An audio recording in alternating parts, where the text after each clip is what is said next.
What's good, YouTube? Welcome back to another video with your boy Heem, man. Today I'm gonna be watching Stephen A. Smith goes off on Scottie Pippen about Michael Jordan comments. Is it personal, Scottie? Man, I gotta watch Stephen A. Smith, bro. That nigga is funny, bro. I just wanted to watch this. This video is about 21 minutes long, bro. I'm gonna watch the whole thing for y'all, bro. I got y'all. I saw what Scottie Pippen had to say, and I have to admit to y'all, I was pretty stunned. I really Terrible was. player. Call Michael Jordan. He did call Michael Jordan a terrible player. Scottie Pippen showed up on a podcast of his former teammate Stacey King's, and Scottie Pippen got to talking about the great Michael Jordan, a person that I consider to be the greatest who ever lived. Michael Jordan. I want to preface my comments. You know how they put those disclaimers up there and they say disclaimer, you know, your parental advisories and stuff like that. Let me put this advisory up. Before you listen to what Scottie Pippen had to say about his former teammate, Michael Jeffrey Jordan, I'd like to remind you that Michael Jeffrey Jordan is a 6-time champion. I'd like to remind you that Michael Jordan is a 6-time NBA Finals MVP. Tough. I'd like to inform you that Michael Jordan is a 5-time league MVP. Tough. A 10-time scoring champion. Tough. A 9-time All-NBA defensive first team member. Tough. I'd also like to remind you that Michael Jordan, in his 6 championship appearances, undefeated in those 6 championship appearances, never once allowed Game 7. a championship round to reach 7 games. He took everybody out in 6 or less. He took Magic Johnson with Vlade Divac and Eldon Campbell and all of those boys out. He took Clyde Drexler, Terry Porter, Kevin Duckworth, Cliff Robinson, and all of those boys in Portland out for his 2nd title. He beat Charles Barkley and the great Kevin Johnson and Dan Marley and those boys in Phoenix for the first 3-peat. He retired after that title in '93.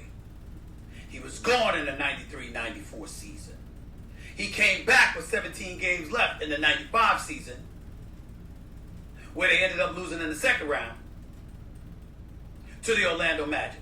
When he had first came back, about a week after he returned, after not playing for damn near 2 years, Right. He dropped a double nickel on my New York Knicks at Madison Square Garden. That Michael Jordan. And then he came back.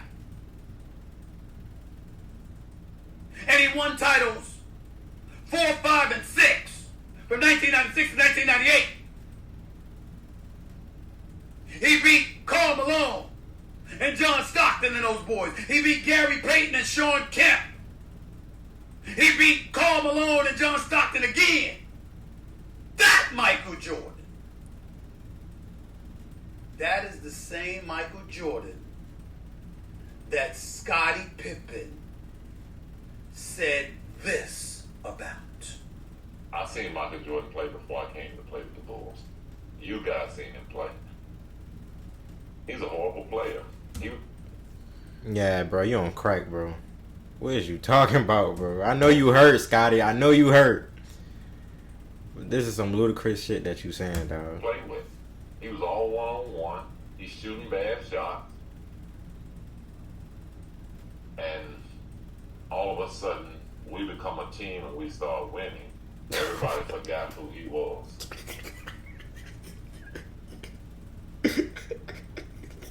Could y'all do me a favor? I'm looking at my producers here right now. Man, what?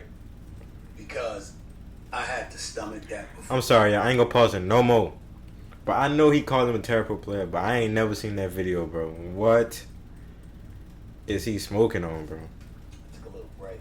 You played with him. You want And to I feel the need Let me to stop. hear that again, one more time, so I can make sure I hear the words that Scottie Pippen associated with Michael Jeffrey Jordan. Play that again. I seen Jordan play before I came to play with the Bulls. You guys seen him play. He's a horrible player. He was horrible to play with.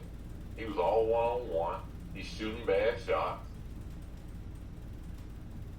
And all of a sudden, we become a team and we start winning. Everybody forgot who he was. Oh, my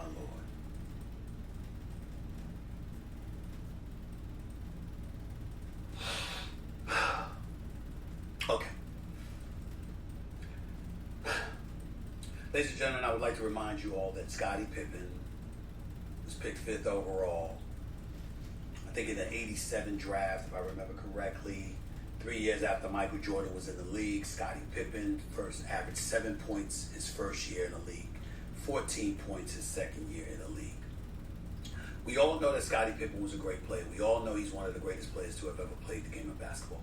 We all know that he's an all-world defensive player and he's a 6-time champion himself. There's nothing to take away from his greatness as a player.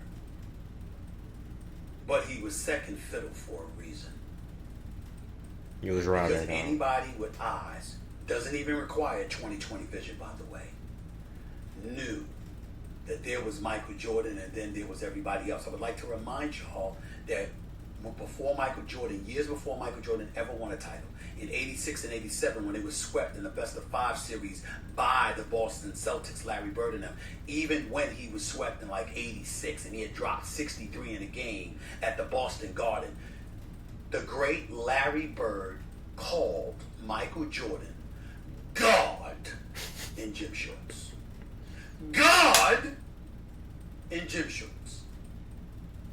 That's who Scottie Pippen is talking about. That guy. Let me break this down to you from a basketball perspective. These were Michael Jordan's teammates where he first got into the league. I wanted to make sure I look it up because I didn't want to get any names wrong. His first year in the league, in case you haven't noticed, his coach was Kevin Lockery. Kevin Lockery, okay, number one. Mm-hmm. The Chicago Bulls had gone 38 and 44 that first year Michael Jordan was in the league. This is a rookie. It's a rookie year, ladies and gentlemen. This is 1984, okay? Because I want to make sure we know this. 1984.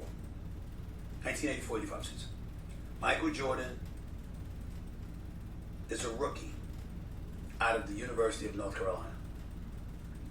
His teammates are Orlando Woodridge, who was not a scrub, Quentin Daly, Dave Corzine, Dave Greenwood, Steve Johnson, a 34-year-old Caldwell Jones, Enos Watley, Wes Matthews, Jawan Oldham, Sidney Green. I'm sorry, I don't know none of them fucking players. I'm a youngin', dog. I'm a youngin'. That was Michael Jordan's team. Michael Jordan averaged 28.2 points a game as a rookie. I want to take it a step further.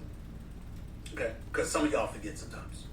If you recall, Michael Jordan had only played 18 games the following season, which was 85-86, and he had only started 7 games because he had a messed up foot. And he had been operated on, and he had missed all of those games. And Jerry Krause, the then GM, who was a great executive, by the way, had insisted that Michael Jordan not play, and did everything he could to prevent Michael Jordan from returning to the basketball court, essentially implying you will do what the hell you're told to do, which Michael Jordan was incredibly resistant to.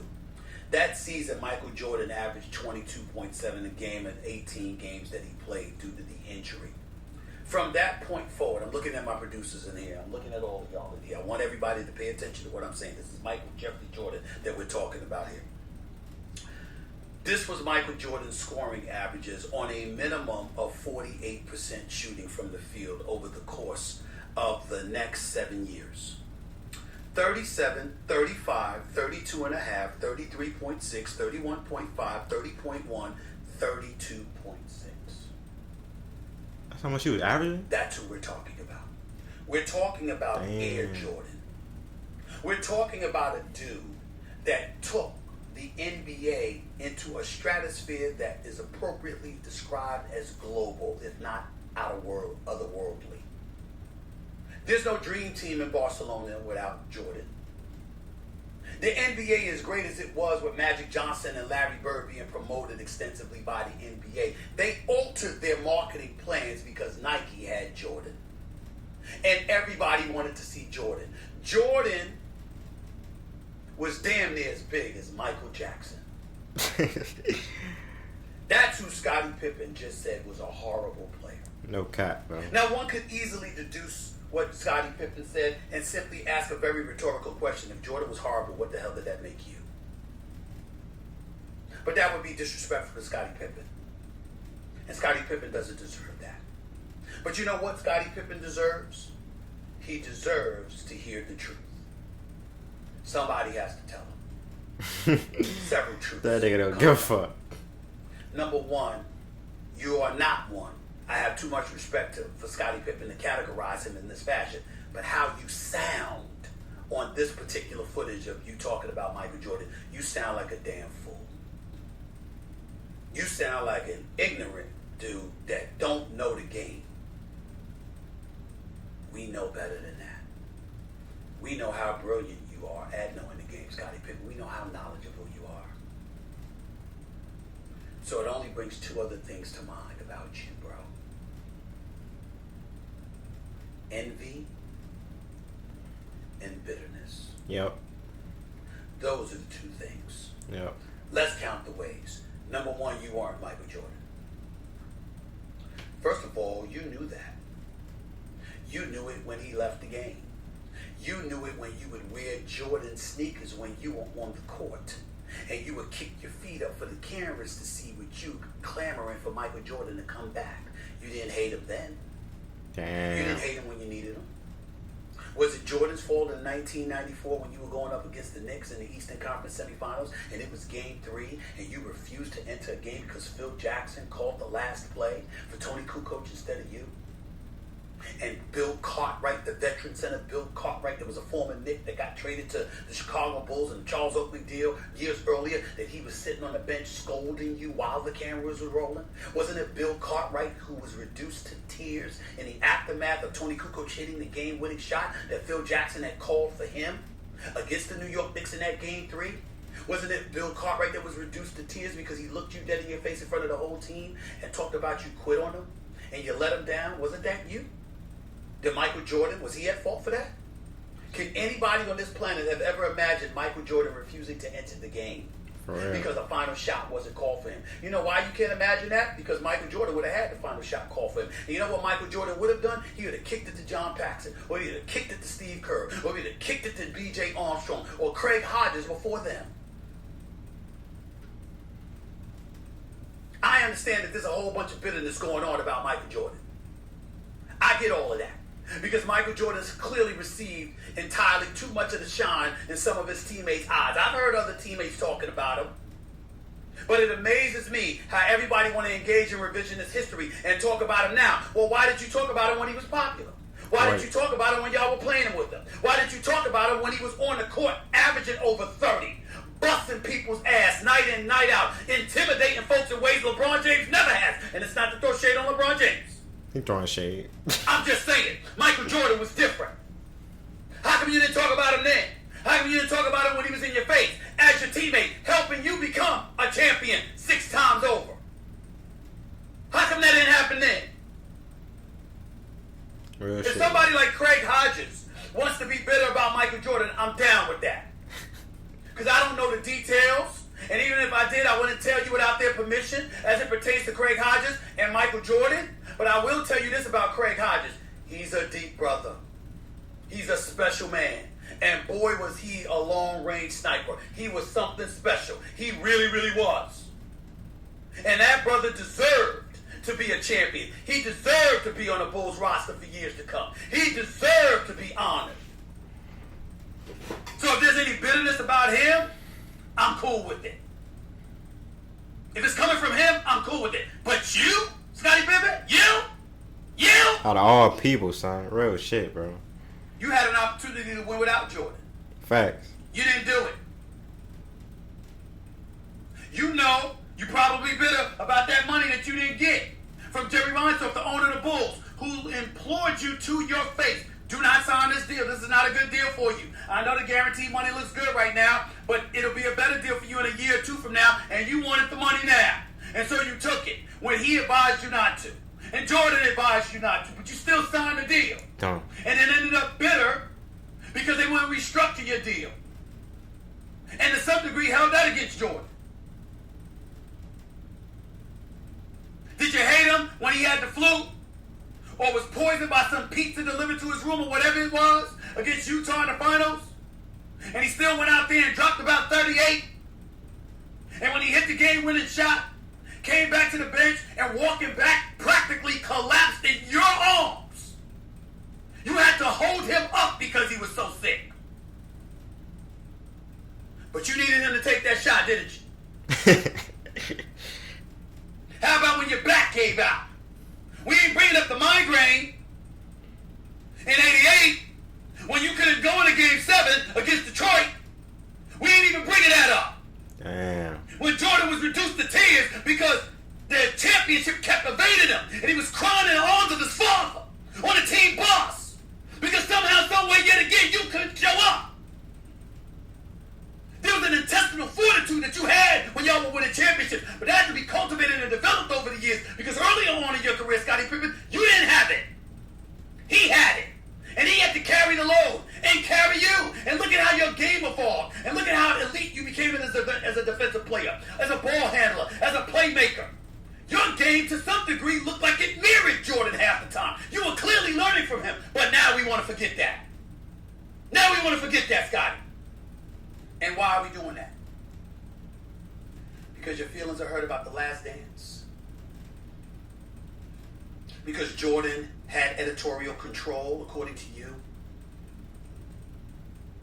Because he had editorial control and he highlighted the portions of how you didn't want to sign for the money and you was end up bitter because you didn't get your contract, or he wanted to sit up there and highlighted how you quit on your team. You want to hold that against him. That's what happened. Scottie Pippen, don't hold it against Jordan. Hold it against broadcast journalism. Hold it against television. Hold it against executives, great executives at the time, like Connor Shell, who's only now got his own production company and doing great things, who's my former boss at ESPN, and by the way, a great guy. Hold it against people like him for knowing television and knowing what the hell people want to see. We respect all the great players on the Chicago Bulls. It starts with Scottie Pippen. Stacey King did his job. Bill Wennington did his job. Luke Longley did his job. Bill Cartwright did his job. Horace Grant did his job. Dennis Rodman damn sure did his job. B.J. Armstrong did his job. Greg Hodges did his job. John Paxson did his job. Steve Kerr did his job. The list goes on and on and on for Bulls teammates that did their damn jobs. Phil Jackson, 6 championships. They never won until they got Phil Jackson as the head coach. They never won until Tex Winter introduced that triangle offense. They never won before that. Man, love, and respect. No doubt. But we don't care. Even during the pandemic, when no sports was going on, there is no way in hell that the kind of views that you saw for The Last Dance would have happened if it did not feature Michael Jordan. We would not have cared. He's the greatest. We saw it with our own 2 eyes. You were great, Scottie, and even with greatness, even with your greatness, you were not in his class. Damn. It was good television that was provided to a starving audience in desperate need of riveting content with no sports being played due to the pandemic. And there's no way in hell we were interested in The Last Dance if The Last Dance was about Michael Jordan, but everybody else equally. It had to evolve around him. So he told his story. He talked about how you were going to walk out the door and you were going to leave. He had to bring up why that was because of what transpired early in your career as a Chicago Bulls. Whether it was not entering the game or it was signing a bad contract. He had to do that. He had to highlight the things about Horace Grant. He had to highlight things about others. That's what made the story. You're telling a story. Are you that mad, Scottie? Is it personal? Is it just about basketball? Is it about the son dating the ex-wife? Not passing judgment. I'm just saying, you wearing your bitterness on your sleeve for a reason. It ain't cool. It ain't right. It's beyond wrong. And whether you like it or not, it's total betrayal. You're taking shots at Michael Jordan at every turn. Was he supposed to give you a job? Was he supposed to make sure there was money in your pocket? Did he not come to you with a Nike deal that he wanted you to sign to ensure that you would continue to get paid, and you passed that up? This Stephen A. you told you listening to, baby. You know that's a rhetorical question. You know I know the answer. Come on, man. We need to chill with all that. You're 57 years old. You're 57. Real shit, bro. Too old. Tomorrow ain't promised to none of us. Michael Jordan doesn't deserve that from you. He has never failed to say he would have never won anything without you. He has never failed to say that you're the greatest teammate he has ever had. He has never failed to acknowledge his appreciation for what we all know to be your greatness as an iconic NBA talent. You don't have to sink to these lows, bro. You really should be ashamed of yourself. Still trying to sell a book? Still? Y'all talking to a bestseller? I would know something about selling books. New York Times bestseller, 9 weeks. I know something about it. Straight shooter. Memoirs, second chances, and first takes. I wrote a book too. I ain't do nothing like that. Come on, bro. Come on. Hey, man. I don't care what none of y'all say, son. I fuck with Stephen A. Smith, bro. That was a real ass video, son. Real talk. Scottie Pippen, bro, you tripping, bro. Hard as a motherfucker. But everything he said was 100, bro. I agree with everything he said, bro. But it was a good video, y'all. Like, comment, and subscribe for him, man. For me, the fuck. It's late, y'all. I'm sorry. And I'm gonna see y'all on the next one. Love y'all. Peace.